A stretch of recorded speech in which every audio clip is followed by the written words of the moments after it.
Welcome to Mrs. Z's Chemistry. In this video, we'll discuss the phases and classification of matter. First, let's warm up our brains with a quick activity. Sort each of these items into different categories: matter, not matter, and if you're not sure, just place it in the unsure column. To get the most out of this video, pause the video and complete this before moving on.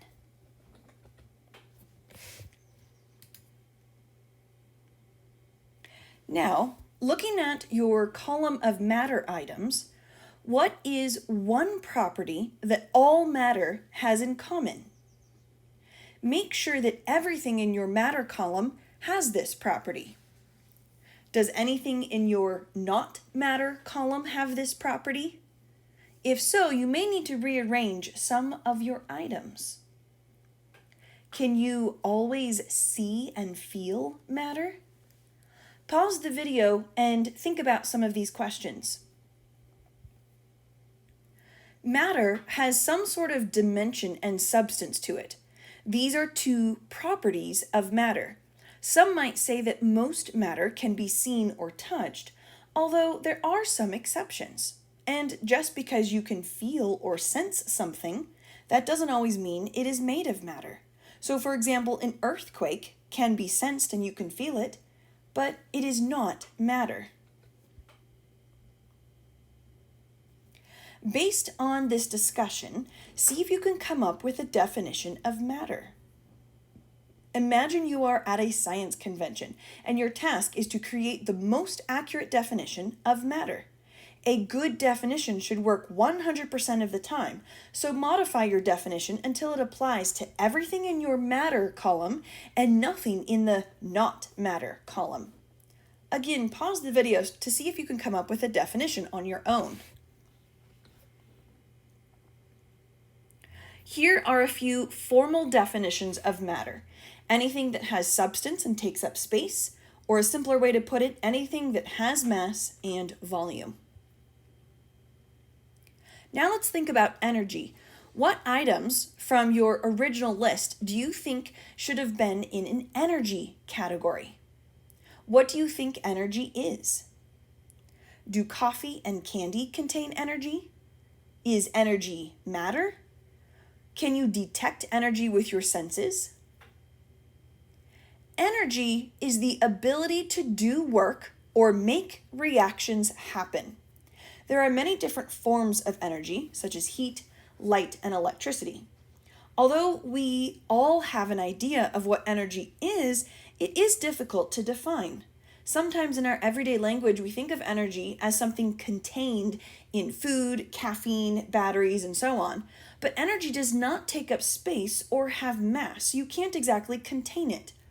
For instance, a cup of tea doesn't have more mass when it's hot, and when a hotter cup of tea has actually more energy than a colder cup of tea. However, it may, the hot tea, lose mass due to evaporation, which is a loss of matter. Which weighs more, gold or copper? To answer that, we need to look at density. If we have the same amount or same volume of two different substances, the one that weighs more is the one with heavier density. In short, the substance that is denser weighs more.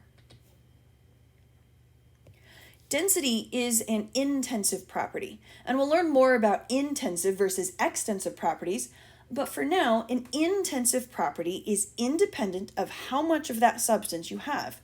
Some examples of intensive properties are density, boiling point, color, and smell. So for example, it doesn't matter how much you have of gold, whether it's a tiny little fleck of gold or a huge block of gold, the density is the same of gold. Or the boiling point. It doesn't matter if you have a drop of water or a huge swimming pool of water. Water will boil at 100 degrees Celsius. These are examples of intensive properties.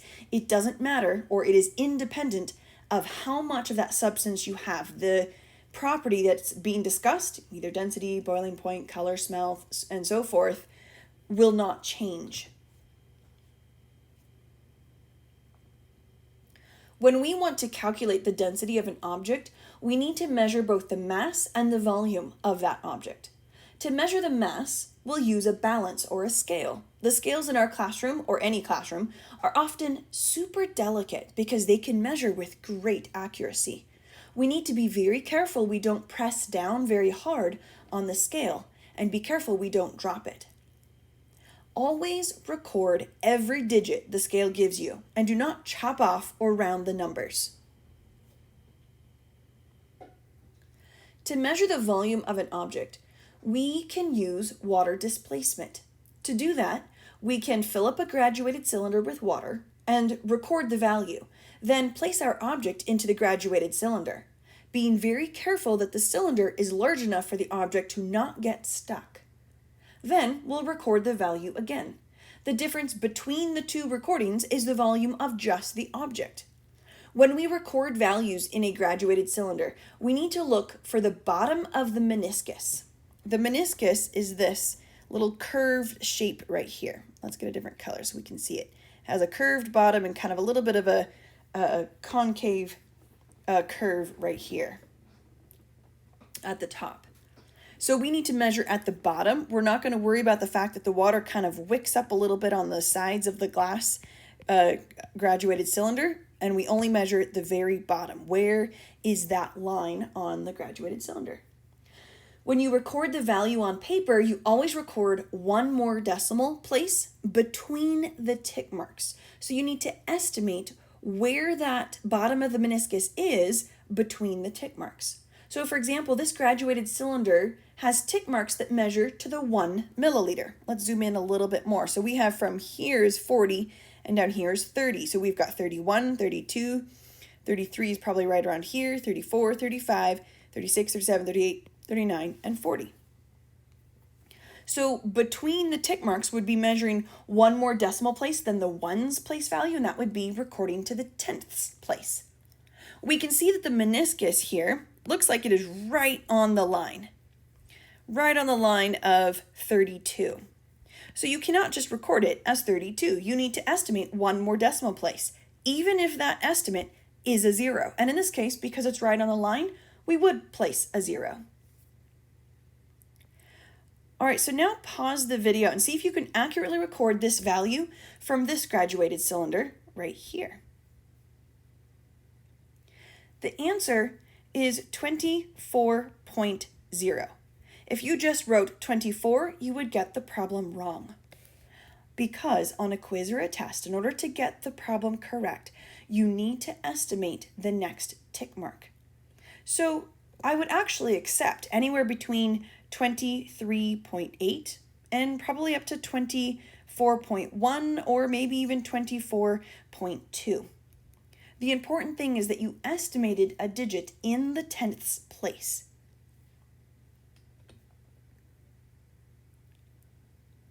There are 3 different domains of chemistry: macroscopic, microscopic, and symbolic. There are 3 main phases of matter: solid, liquid, and gas.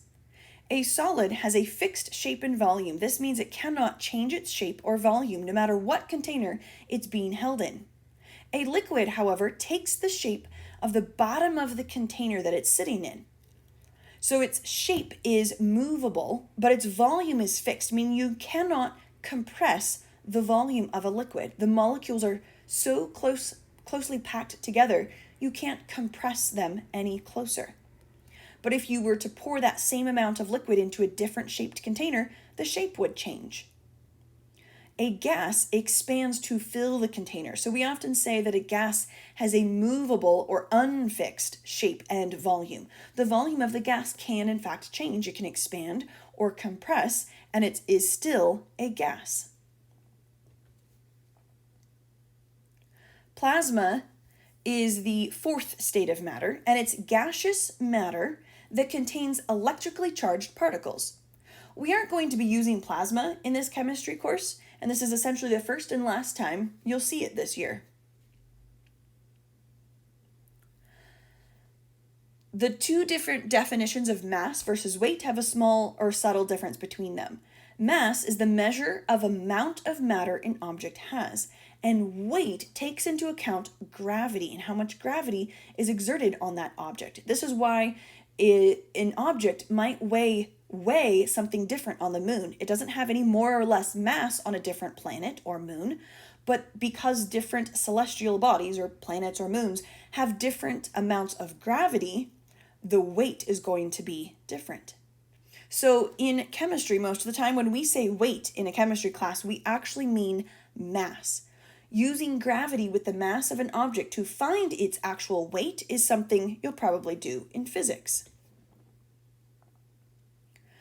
Matter is neither created nor destroyed. It only changes forms, and this is what we call the law of conservation of mass. Matter is conserved. So, for example, when alcohol is fermented, the original ingredients completely change through chemical reactions, but the mass of all of the before ingredients is identical to the mass of all the after ingredients. Same with a battery. A fully charged battery will have the same mass as a dead battery, but the contents inside the battery will have completely changed into different substances through chemical reactions that not only change the substances, but also change the chemical energy into electrical energy. If you were to take a cup of dirt, plant a seed in it, water it, and then seal this little cup in a jar, making sure there is some oxygen inside the jar, the plant will grow for a time. The mass of the jar before the plant grew should be identical to the mass after the plant has grown. This is, of course, assuming that no air could leak in or out of the jar while the plant was growing. And this is because of the law of conservation of mass. Much of the oxygen that was inside the jar was converted into plant matter. The law of conservation of mass says matter is neither created nor destroyed, only changes forms. Here's a great flowchart to classify matter. So as I'm working through this flowchart, keep an eye on the definitions on this next slide that's from your notes packet. So we need to first ask ourselves, when we have a particular substance of matter and we want to classify it as either a heterogeneous or homogeneous mixture or an element or a compound, then we need to start with the top question here that says, does it have constant properties and composition? If the answer is yes, then that means we have a pure substance, and we can ask another question. This question being, can it be simplified chemically? If that means if through a chemical reaction, can this substance be simplified even further? If the answer is yes, then that means you have a compound, because compounds can be broken down into individual elements. But if originally our pure substance could not be simplified chemically, then that means you have an element. An element is a single type of atom, and it cannot be simplified or broken down any further. If our original question up here, does it have constant properties and composition? If the answer was no to that, then that means we have a mixture. So then we would ask ourselves, is it uniform throughout? If the answer is yes, it is uniform throughout, then that means we have a homogeneous mixture. But if the answer is no, it is not uniform throughout, then that means we have a heterogeneous mixture.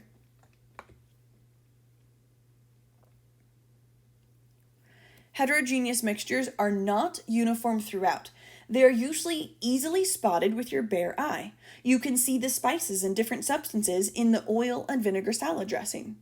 Trail mix is a great example of another heterogeneous mixture. You have M&Ms, you have peanuts, you've got maybe different kinds of nuts, you have raisins, you've got a whole bunch of different things, and it's very easy to see this is a heterogeneous mixture. In fact, most foods we eat are heterogeneous mixtures. Lasagna or pizza, you have something different with every single bite that you take. Homogeneous mixtures, also called solutions, are mixtures that are uniform throughout. There are, in fact, different compounds within the substances. It's not a pure substance, but you just can't see the different substances with your naked eye. Most beverages we drink are homogeneous. Soda, juice, Gatorade, etc. are all made out of a variety of different substances, such as water, sugar, flavorings, food coloring, carbonation even. But all of these different compounds are evenly and uniformly distributed throughout the entire substance or drink. The smallest particle of an element that has properties of that element is a great definition of what an atom is. An atom is the smallest particle that can react chemically. A man named John Dalton, who lived in the 1800s, studied atoms and came up with the atomic theory that we essentially still use today. Let's consider the element gold, for example. Imagine cutting a gold nugget in half, and then cutting one of the halves in half, and repeating this process until a piece of gold remained that was so small that it could not be cut in half, regardless of how tiny your knife may be. This tiny, minimally sized piece of gold is an atom, and the word atom comes from a Greek word that means indivisible. We have since learned that atoms are divisible. They can be divided or broken down further. It's just that this atom would no longer be gold if it were divided any further. And we'll talk more about what makes up an atom in the next chapter. As we move from left to right looking at these pictures, we are provided with an increasingly closer view of a cotton ball until we get to a model of just one molecule. If you were to take the cross-section of a spider web, you could stretch 7,000 carbon atoms end to end across the diameter of the spider web. This is just to try to give us an idea of just how small an atom actually is. For another example of how tiny an atom is, let's consider the mass of a lead atom, which is one of the larger atoms on the periodic table. If you were to place 1 billion lead atoms on a scale, it would measure only 3 times 10 to the negative 13 grams. The scales that we use in our labs in this classroom only measure to the 0.01 gram. So we would need a scale that is so sensitive it can measure with 12 zeros, not just 2, to the right of the decimal point. Then we would need a 3 in the 13th digit from the decimal point, and that would be to show how much mass 1 billion lead atoms is. And for our last slide, there's a subtle difference between a molecule and a compound. A molecule must have at least 2 or more atoms bonded together in one unit. A compound, on the other hand, must have at least 2 or more different types of atoms bonded together in one unit. So all 7 of these models pictured here are all called molecules. As you can see, they each have at least 2 atoms bonded together. However, only the last 3 here can be considered compounds, as they have at least 2 different types of elements bonded together.